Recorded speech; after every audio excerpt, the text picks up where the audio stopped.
That's a lot of words. What do you think Holmes means by direct revelation of truth? I don't think he's saying that we're a bunch of soothsayers or fortune tellers. I don't think that's what it's about at all. To me, the truth is to recognize the divinity of our lives. That's the truth. That's the ultimate truth. And the fact that there is only one thing going on. It looks like a multiplicity of things happening, but truly, God is the only thing that's going on. That presence, that power, and it dwells at the point of us. There's a philosopher, and now his name won't come to me, but he's French, said that God is a circle that has no circumference. Desjardins. God is a circle that has no circumference, whose center is everywhere. And what that means is that the center of the divine is at the point of you, in its entirety, in every way. So those are the three statements that I want to address this morning, but I want to do it talking about my life. Because these three statements, I think, were the ones that absolutely got me when I found this teaching. And the road that I took to find this teaching was circuitous for sure. It was in 1978 that I founded a business in Houston, Texas. It was called Waterhouse Engine and Pump Company. We called it WEPCO. And what we did was we made fluid handling system for oil field applications, meaning for drilling rigs or for helicopter landing platforms, things like that. We created the system that moved either the fuel or the lubricants or whatever it was to where they needed to go. And that was our business. And I did that for almost 5 years until the oil field industry in 1983 collapsed. It just went away. Overnight, the oil companies figured out that the drillers were actually slowing down their process because they charged by the day. And when they knew they were getting close to hitting oil or gas, they would slow it down and get a few extra days and make a lot more money. Well, the oil companies figured that out and said, you know what? We're going to pay you by the foot from now on. Uh-oh. So what happened in my business, I had built it over those 4 years with my team to about a $4 million annual revenues. And we were just doing fine. We were doing great, had a lot of business, and all of a sudden it was all over. And it wasn't so much that we lost a lot of business, but one of the companies that I supplied actually received about $1.2 million worth of equipment from me, along with my invoices. And they turned around and they passed them to the drilling companies they were selling them to, and then they filed for bankruptcy. So I was done. But it was okay, because even though that was a difficult time for me, and I didn't really know what I was doing, the truth is that even while I was making all that money, I wasn't happy. And my life wasn't fulfilling me. So when one of my consultants came to me and said, well, we can take this business and we can turn it around and use it in some other way. And I said, nope, don't want it. I'm done. Now, in the midst of all this, my first wife decided to leave me, although she didn't mention it. I came home from work one day, and everything was gone. The house was empty, and by then we were in a rental house. We had lost the big house. We were still driving nice cars, but she left, and she came back to South Florida from Houston. Took my 6-year-old son with her, too. Now, I had choices at that moment. Do I go back down to Miami and go to war with this woman? She was a really good fighter, and I don't remember ever winning an argument with her. So I decided not. I decided to go in the other direction. The cowardly thing to do, it seemed, but I wasn't going to deal with that. So I turned around and went to California. Actually, where I was going was Australia. You remember when they told you as a kid, if you dig a hole deep enough, you'll go to China? That's not true. It's Australia you'd go to. And the good thing for me about Australia was they spoke a form of English. So I didn't have to learn a new language to be there. My whole intent of going there was to sit on a beach and maybe make hats out of palm fronds. I had no ambition. I just wanted out. I wanted it to be over. Well, it took all of 3 days being in Australia for me to be confronted by a man on the street who invited me to a lecture. I had nothing going on, so I went to the lecture the next day. Actually, it was 2 days later, and I met my first spiritual teacher. And I'd gone to church my whole youth, and I didn't learn this stuff there. You know, there's a thing that Jesus taught that's in the New Testament where he says you must be born again. Doesn't that sound very traditional? You know, many of you that grew up in any kind of fundamentalism know that line. Well, I did what they wanted when I was 12 years old. It didn't change a thing in my life. But when I met this teacher and he started telling me how life worked, I felt born again. I felt like this was a whole new chance for me to see how the world worked. And he was an interesting guy. His background was in Zen Buddhism and Scientology. Yes, the S word. But he had left that church and he was off doing his own thing and he had this following, and I got right away that he was my teacher. So I stayed with him, actually joined his organization, became a staff member, started working with a list of clients, and was learning right and left like a sponge. But one thing he didn't teach me about was God. If anybody asked him about Jesus or God or by any other name, he would say, "Don't know." And he would continue talking about energy and about the creative process and all these amazing things that he knew about. So after a year, I got a call from my mom. She said, your son's in trouble. As it turns out, he wasn't in any more trouble than he had ever been. He was a good kid. She just wanted me to come home. So I left Australia. I told my teacher that I was coming back, and he said, "No, you're not." He was right. But I came back to South Florida and moved in with my mother. Now by then I'm in my mid-30s. It's 1983. Is it? Yes. No, it's 84. 1984. And I'm moving in with my mom. She's working in a bank, so I'm taking her to work in the morning, and then I've got her car for the day. And on the third day of being back, I'm driving down a road. It's called Miller Road. It's in the southwest part of Dade County. And I see a sign. In fact, there were two signs. One side said, "Center for Positive Living." It was a beautiful new sign. It had palm trees and a sunrise and birds flying.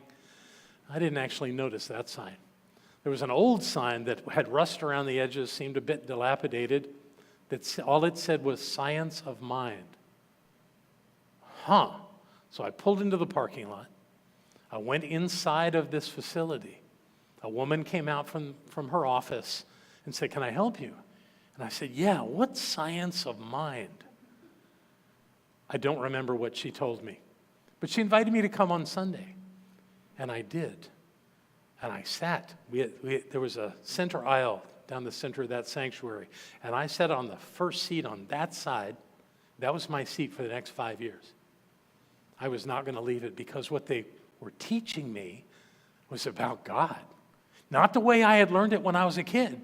They had this whole new way of addressing this thing, this idea that God's inside you, that God is the essence of what you are. Whoa, that changes everything. So these ideas that I just shared with you out of the Declaration of Principles became this focal point for me in my life. And I made that the center of who I was. God's right here. God's right here. There's no separation. It's all happening right now. This is personal. This is me. This is my life. This isn't abstract. It isn't something to learn over time. The thing about the science of mind, it's not complicated. It's just that most people have such other ideas, they don't know how to let those things go so they can get this. Kids get it great. Kids get it right away because they have nothing in the way of it. We, however, have decades of believing or seeing or being told other things. And we had to get rid of all that stuff to accept this. But I did. In fact, thank God for Australia because it helped me dump a lot of that stuff to begin with and made lots of room for me to step into this idea that the divine was right where I was. So I started living my life that way right away. 2 weeks at this church called the Miami Church of Religious Science and Center for Positive Living. Our movement has always had name issues. But 2 weeks there, there's a guest from California that's there working with the board at the Miami Church, and he's in the room after the Sunday services talking to some people, trying to recruit them into some activities. And what he's trying to sell them is do this thing called an outrageous committee. And I saw as he was explaining that this would be the committee that would make all the Sunday announcements, but it wouldn't just be an announcement. There would be acting, there would be parades, there would be all this crazy stuff. And I could watch the 3 people that he was talking to stepping away from him, like, nah. And I was close enough to hear all this, so I stepped in and said, I'll do it. And I did. I started the Outrageous Committee. We had a ball. We had all kind of crazy things that we did, and it was a blast. Because of that, within 2 months, I was invited on the board of that center because I was just sucking this stuff up, and it was working in my life.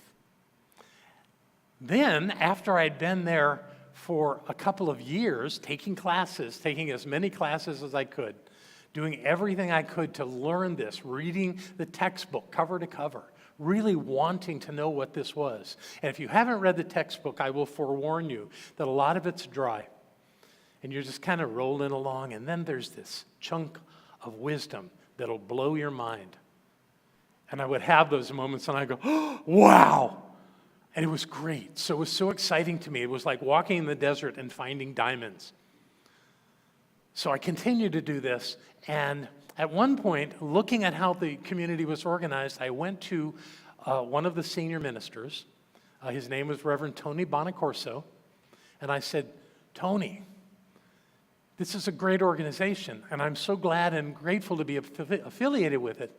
And what I can see from my years of business experience is that it would really help if you had an administrator. You've got a secretary, but having someone overseeing all the business of this place would make your life easier, it would make Barbara's life easier, and it would be wonderful for someone to be working with the secretary to handle the business of this center.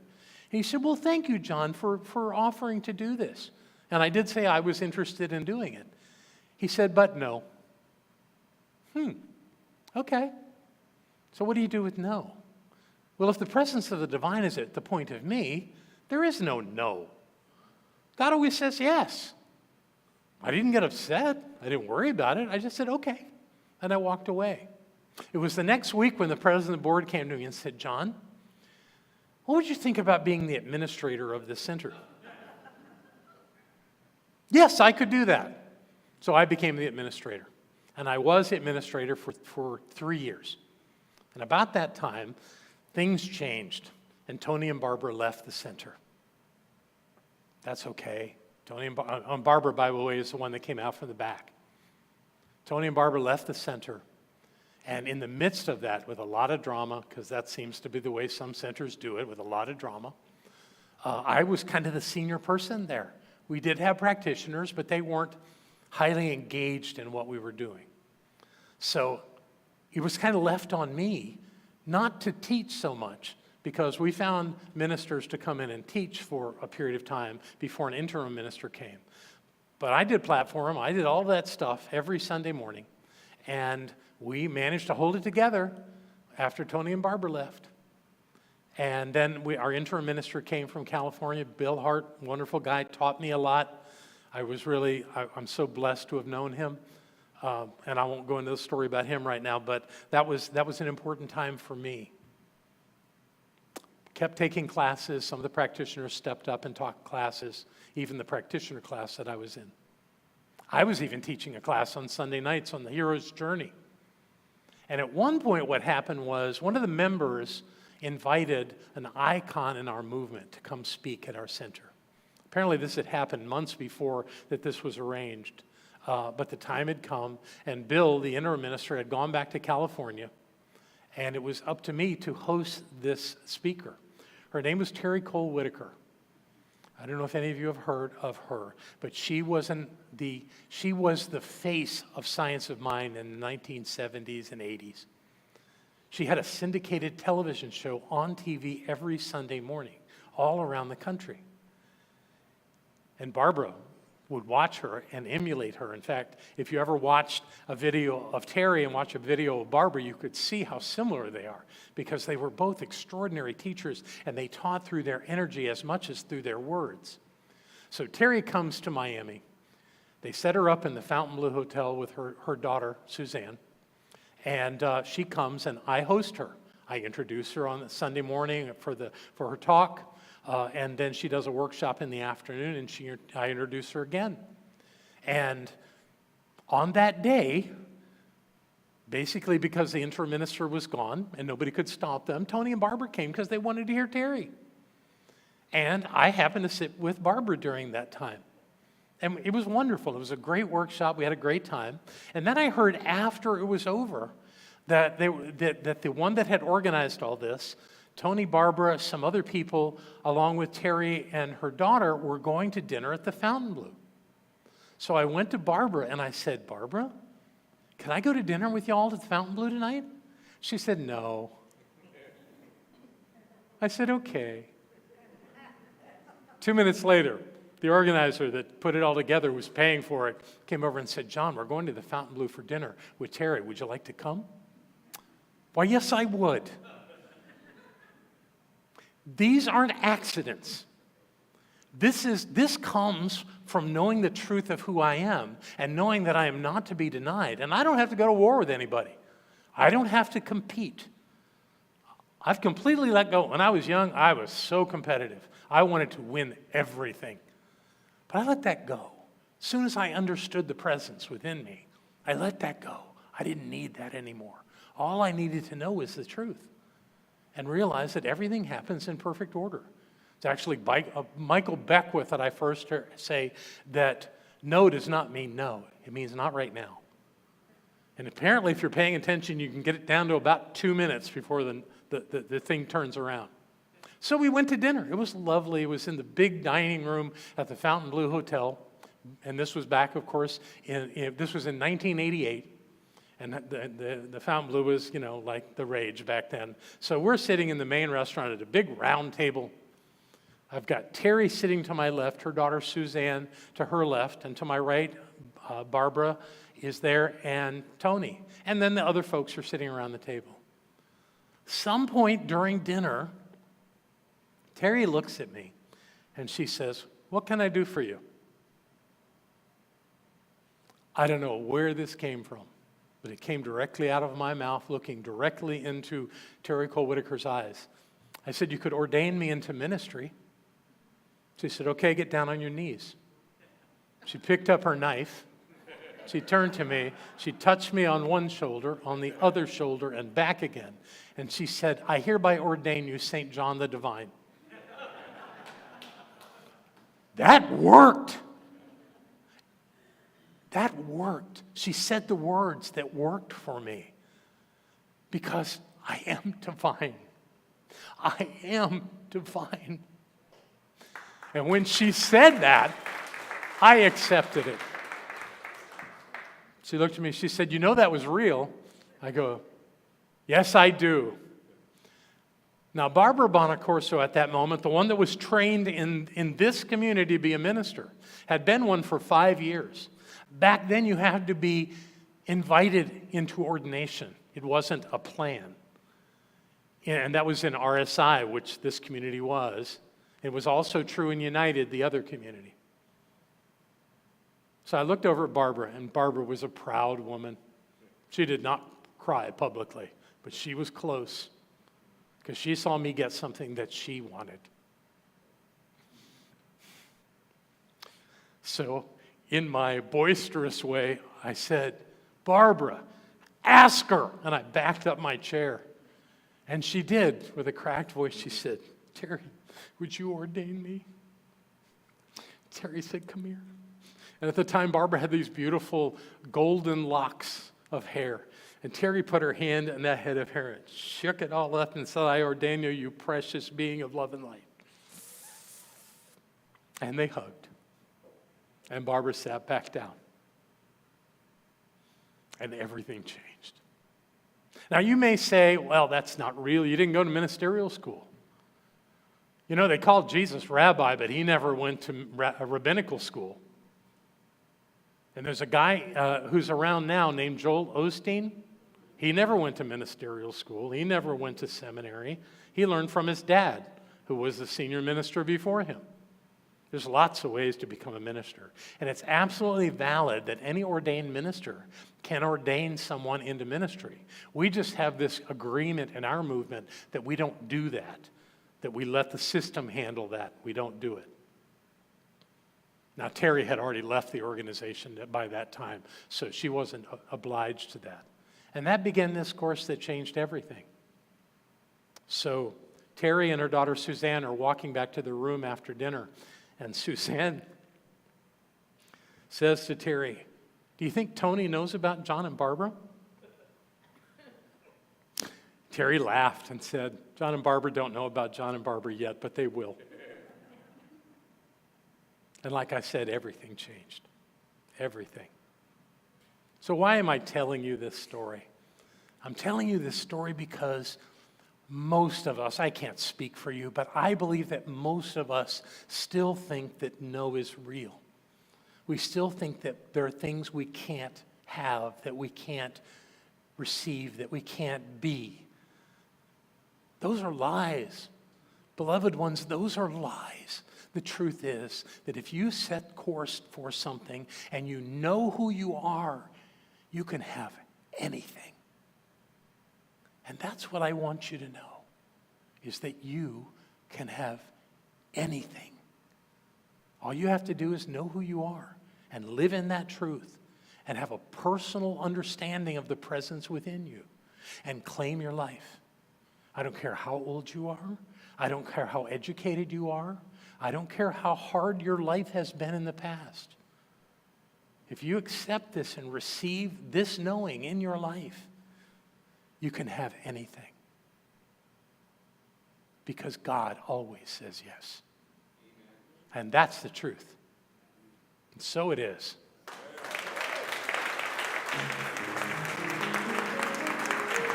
Thank you.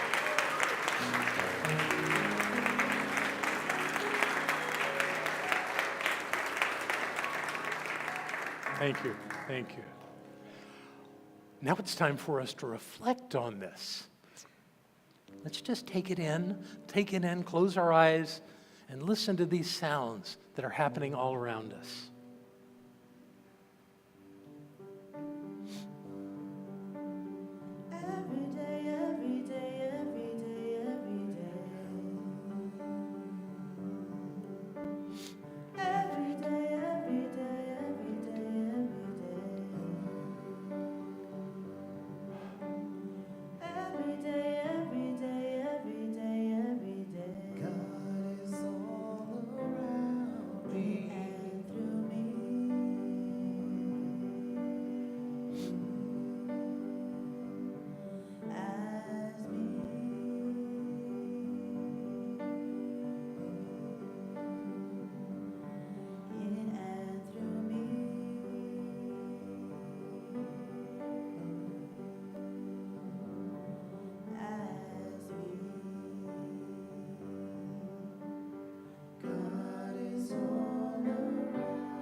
There is a unity of all life.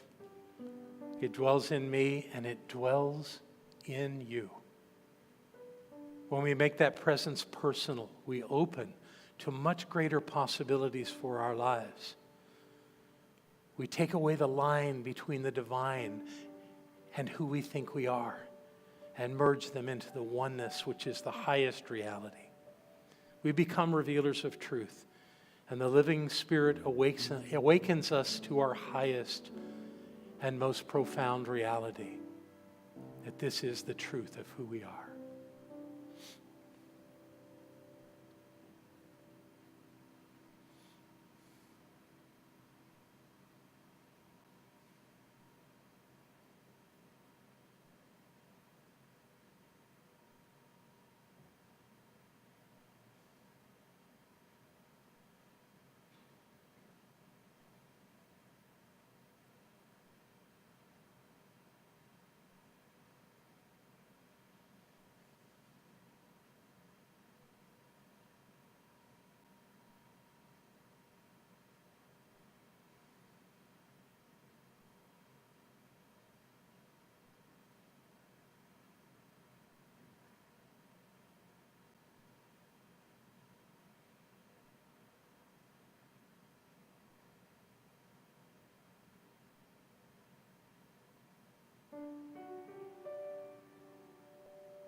Spirit is real.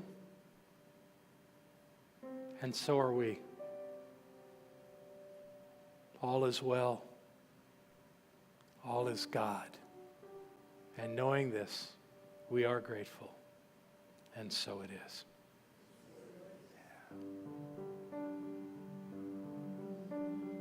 Every day, every day, every day, every day. Every day, every day, every day, every day. Every day, every day, every day, every day. God is all around, and I'm thankful.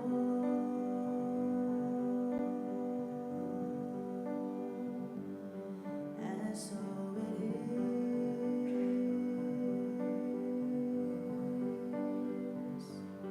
and I'm thankful.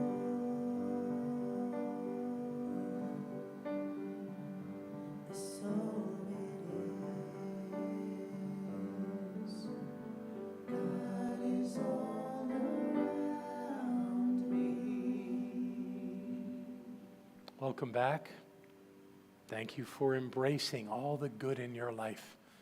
It's all God. And so it is.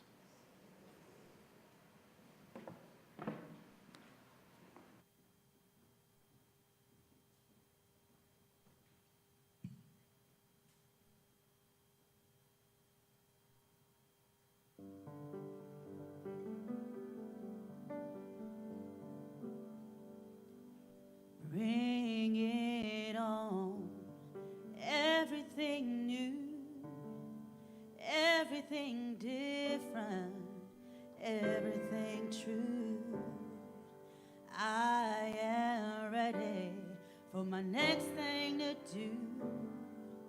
Bring it on, everything new.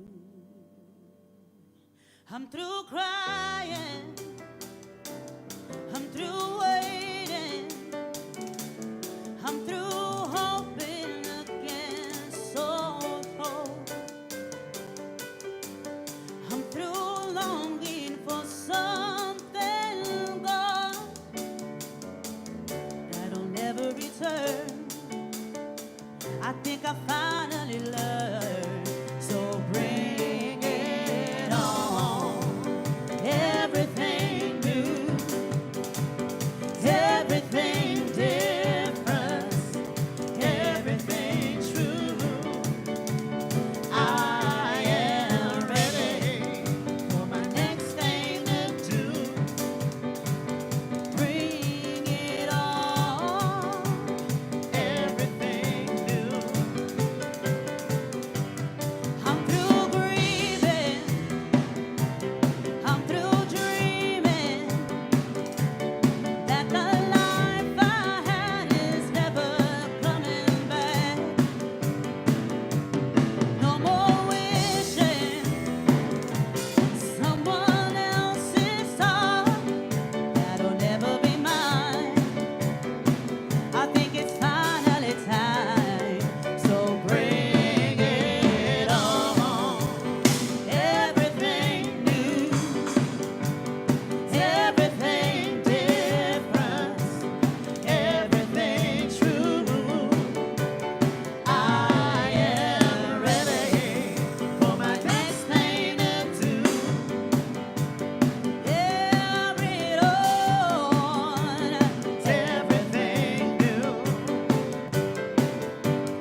Antonio, are you feeling a little better? Power of love. All right, now it's time for us to support this center. Thank you so much for being here today. It's really important to me, and I want you to know that this support really does make a difference. Your love's the most important thing, but your money really, really helps. I want to thank the people that are in the Prosperous Living program for their commitment to be ongoing supporters of this center. You're going to see their names up here on the screen. And we've redone this list this week, so look at it carefully. I've asked them to slow down moving these slides. But if you can't read it from where you are and you're on that list, I want you to go by the guest services. There's a paper list of the same slides that you're looking at. If there's anything misspelled, if there's a name on there that shouldn't be, or if there's a name on there that should be that isn't, there's a sheet for you to write all that down so we get this exactly right, because we really want to honor those people. If you're at home right now, please go to our website if you're not already on it, or go to the app and support this center financially, whether you're in the room or not. We're all in this together. We will make this center strong, healthy, and prosperous. That's our work here, along with growing in spirit in all that we think, say, and do. We let that be so. And so it is.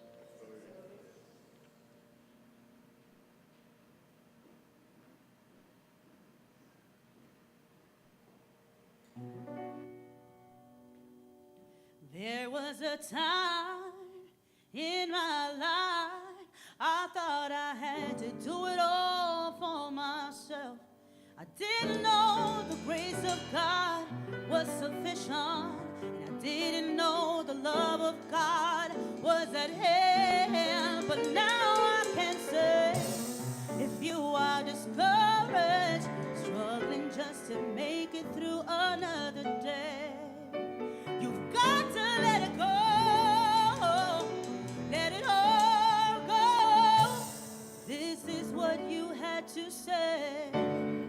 I release and I let go. Let the Spirit run my life, and my heart is open wide.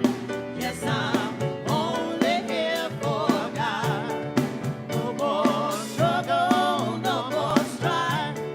With my faith I see the light, and I am free in my spirit. Yes, I'm only here for God. I release and I let go. Let the Spirit run my life, and my heart is open wide.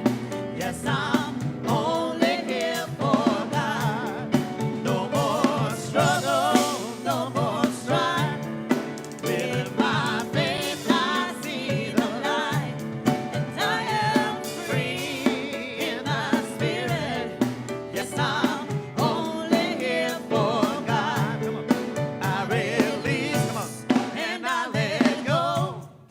Let the Spirit run my life, and my heart is open wide.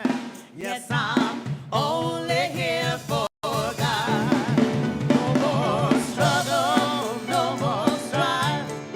With my faith I see the light. I am free in my spirit. Yes, I'm only here for God.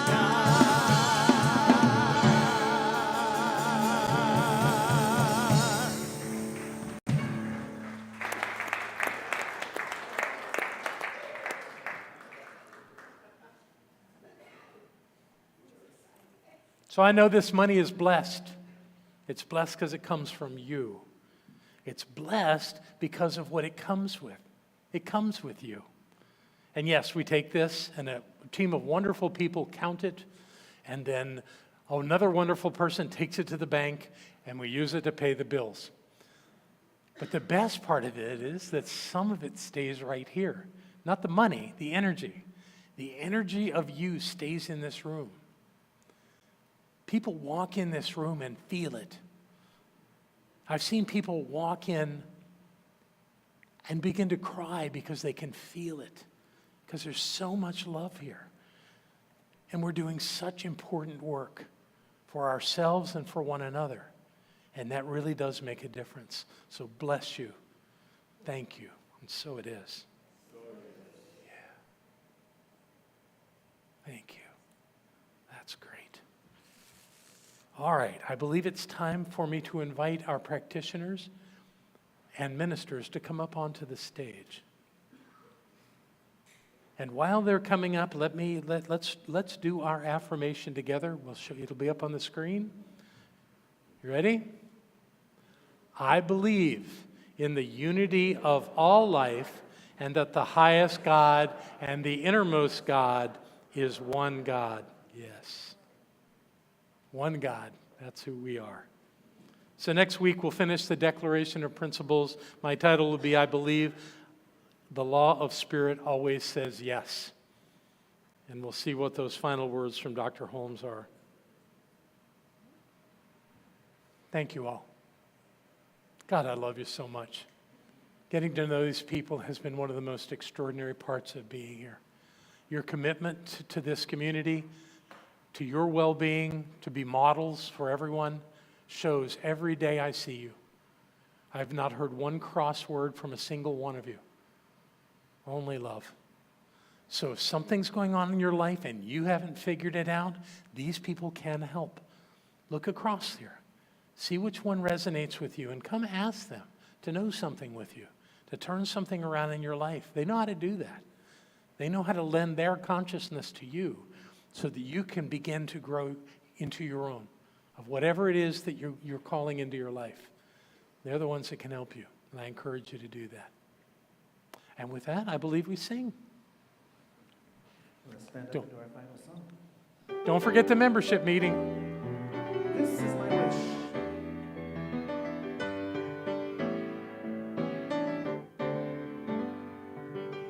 This is my wish for the world. And peace will find its way To every boy and girl. This is the time for harmony. Let love be the song That everybody sings.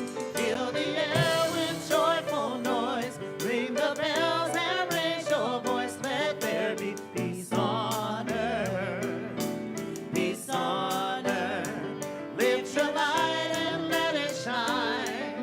Shine, shine, shine. Let every voice be heard. Let there be peace on earth. Oh, oh, oh, oh, oh, oh, yeah, yeah. Peace on earth. Oh, oh, oh, oh, yeah. Peace on earth. Fill the air with joyful noise. Ring the bells and raise your voice. Let there be peace on earth. Peace on earth. Lift your light and let it shine. Shine, shine, shine. Let every voice be heard. Let there be peace on earth. Let every voice be heard. Let there be peace on earth. Have a great week, CSO. Happy Sunday.